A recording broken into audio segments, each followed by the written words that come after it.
Hey hello everyone, welcome back to my channel. ঘুমের জন্যই তো আমার বার্থডের দুপুরে মা হচ্ছে পায়েস রান্না ঠিক করা আছে কমপ্লিট হয়ে পায়েস গেছিলো, তো দুপুরে আমাকে পায়েস খাওয়াচ্ছে।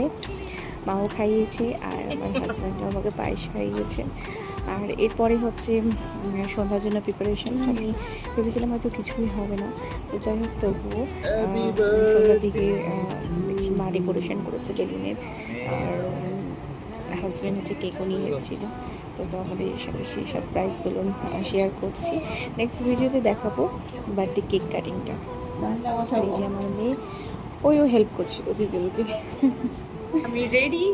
Today is my birthday. তো চলো তোমাদেরকে দেখাই যে ডেকোরেশনটা কেমন হয়েছে। মা করেছে, ততটুকু পেরেছে, ডেকোরেশন করেছে। আর কেকটা আমার হাজব্যান্ড নিয়ে এসেছে, আমাকে সারপ্রাইজ দিয়েছে পুরো। তোমাদের সাথে শেয়ার করছি।